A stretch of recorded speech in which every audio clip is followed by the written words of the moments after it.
এই শোন, মহর্ষি বলেছেন সেই ফুলের মাত্র এক পাপড়ি যার হাতে পড়বে সে একদিনেই ধনী হয়ে যাবে। আজ আমরা সেই পাপড়ি খুঁজে এনে গোটা গ্রামের সবচেয়ে ধনী মানুষ হব। একবার ফুলটা আমাদের হাতে এলেই হলো। ওই সাধুটা নাকি বলেছিল নদীর পথ দিয়ে গেলে দ্রুত পৌঁছানো যায়। হঠাৎ পিছন থেকে এক বৃদ্ধ সাধুর কণ্ঠ শোনা গেল। থেমে যাও, এখানেই, এক পাও এগোবে না। তোমরা ফিরে যাও, সেই জাদুকরি ফুলের লোভ করো না, ওখানে যাওয়ায় কোনো লাভ নেই। কি বললে? আমরা ফিরে যাব? এ কখনই হতে পারে না। আমরা একবার ঠিক করে ফেলেছি, যেভাবেই হোক আমরা সেখানে যাব, আর সেই জাদুকরি ফুল না পেয়ে ফিরব না। আমরা এই গ্রামের সবচেয়ে ধনী হবই। তোমাদের কথা শুনে মনে হয় না তোমরা সেখানে পৌঁছাতে পারবে। সেই জঙ্গলে কেবল সৎ, বুদ্ধিমান আর নির্ভীক মানুষই ফুলের কাছে পৌঁছাতে পারে। এসব বাজে কথা। এমন ভণ্ড সাধু অনেক দেখেছি আমরা। চল ধর্মা, এগিয়ে চল।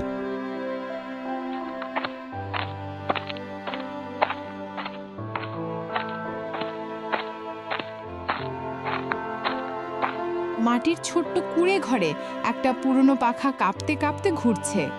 বিছানায় শুয়ে আছেন গোপালের বাবা, মাথায় পট্টি বাঁধা, যন্ত্রণায় কাঁপছেন। গোপাল পাশে বসে চোখের জল মুছছে। বাবা, চিন্তা করো না, আমি তোমার চিকিৎসা করাবো। দিনরাত কাজ করে আমি হাসপাতালের খরচ জোগাড় করেছি। আমরা কাল সকালেই রওনা হব।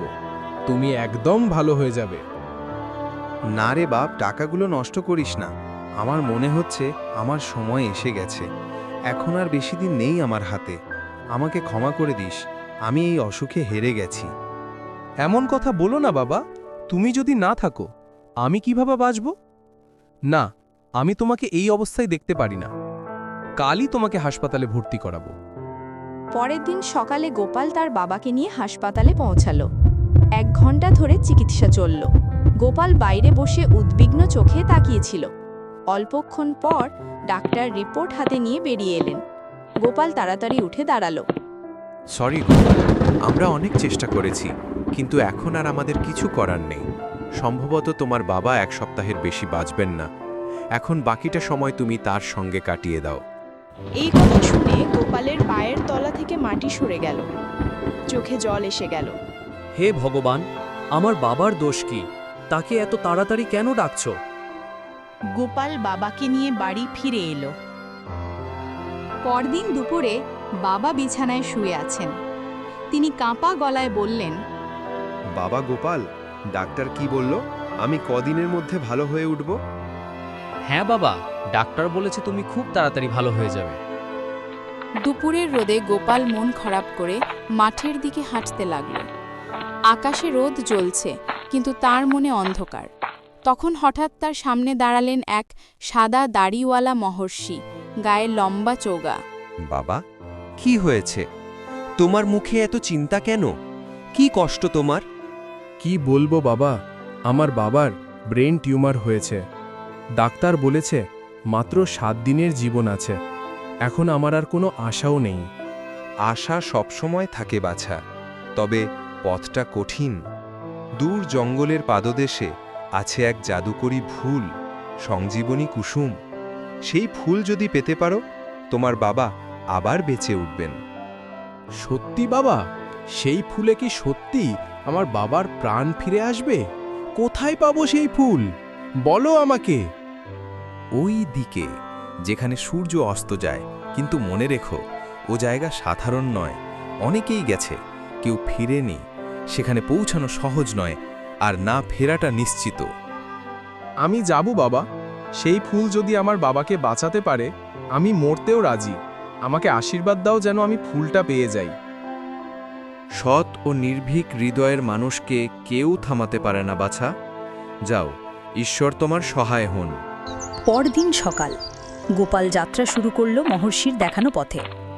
হঠাৎ এক স্থানে কেউ চিৎকার করে উঠল, থেমে যাও এখানে, 1 পাও আর এগিও না। এই পথে যারা গেছে কেউ আর ফিরে আসেনি। তোমার প্রাণ যদি প্রিয় হয়, ফিরে যাও। আমার প্রাণ প্রিয় নয়, কিন্তু আমার বাবার প্রাণ প্রিয়। আমি ফিরব। কি খুঁজছ তুমি? আমি সেই জাদুকরি কুসুম খুঁজছি। যা আমার বাবাকে জীবন দিতে পারে। ঠিক আছে, কিন্তু ওখানে পৌঁছাতে হলে 3টি পরীক্ষা পার হতে হবে। মনে রেখো, 1, এখানে কোনো গাছ বা ফুলে হাত দেবে না। 2, পিছনে ফিরে তাকাবে না। 3, আর মনে যদি মিথ্যা, লোভ বা ভয় আসে, তুমি এখানেই চিরদিনের জন্য হারিয়ে যাবে। গোপাল মাথা নত করে এগিয়ে গেল। জঙ্গলের গভীরে পৌঁছে সে অবাক। কি সুন্দর জায়গা! যদি এই জায়গায় আমাদের ঘর হতো। হঠাৎ পিছন থেকে কণ্ঠ, বাবা গোপাল, এই দিকে দেখো, আমি তোমার মা। গোপাল থেমে গেল। মা, তুমি এখানে কি হবে? হ্যাঁ রে, আমি তোর মা। আয় আমার কাছে, পিছন ফিরে তাকা। গোপাল ঠিক তখনই মহর্ষির কথা মনে করল। পেছনে তাকাবে না, কোনো মায়ায় পড়বে না। সে চোখ বন্ধ করে বলল, তুমি আমার মা নাও। আমার মা তো 10 বছর আগে মারা গেছেন। তুমি এই জঙ্গলের মায়া। এক নিমেষে ধোঁয়াটে কণ্ঠ মিলিয়ে গেল। গোপাল হাঁটতে থাকল। অল্প কিছু দূর গিয়ে সে দেখল এক আলোকিত স্থান। চারদিক আলোয় ভরে আছে।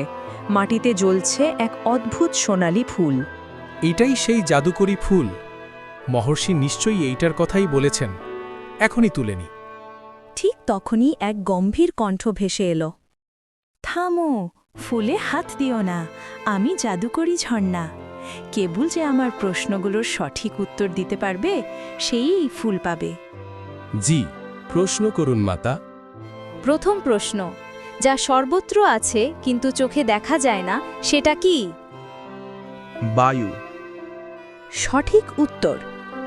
দ্বিতীয় প্রশ্ন, যাকে ভাগ করলে সে আরও বাড়ে, সেটা কি? ভালোবাসা। সঠিক উত্তর। শেষ প্রশ্ন, তুমি যদি এই ফুল দিয়ে তোমার বাবাকে বাঁচাও, তাহলে এর মূল্য কি দেবে? গোপাল কিছুক্ষণ চুপ করে থেকে বলল, যে মূল্যই হোক, নিজের প্রাণ পর্যন্ত।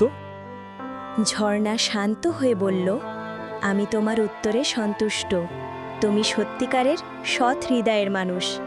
যাও, ফুলটা নিয়ে যাও এবং তোমার বাবাকে বাঁচাও। ঝর্ণা মিলিয়ে গেল। গোপাল ফুলটি তুলে নিল এবং বাড়ির পথে রওনা দিল।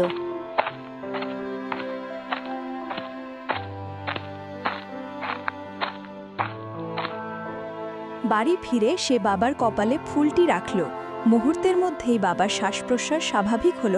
চোখ খুলে বললেন, গোপাল, তুই ফিরে এসেছিস। আমার শরীর এখন বেশ ভালো লাগছে। হ্যাঁ বাবা, তুমি এখন একদম ঠিক হয়ে গেছো। ঠিক তখন দরজার বাইরে সেই সাধুর কণ্ঠ শোনা গেল। গোপাল বাইরে এসে দেখল সেই মহর্ষি দাঁড়িয়ে আছেন। গোপাল, তুমি 3টি পরীক্ষা পেরিয়েছ, কিন্তু মনে রেখো, প্রতিটি বরদানের একটি মূল্য থাকে। কি মূল্য বাবা? যে ফুলে জীবন রয়েছে, সেই ফুলেই মৃত্যু লুকিয়ে। যখনই কেউ মিথ্যে বলবে বা প্রতারণা করবে, ফুলের শক্তি কমে যাবে, আর একদিন সবকিছু ঠিক আগের মতো ফিরে যাবে। না বাবা, এটা কখনোই হবে না। আমি কখনো কারো সঙ্গে মিথ্যে বা প্রতারণা করিনি, আর ভবিষ্যতেও করব না। তবু আপনার উপদেশ মনে রাখব। মহর্ষি মৃদু হেসে ধীরে ধীরে অদৃশ্য হয়ে গেলেন।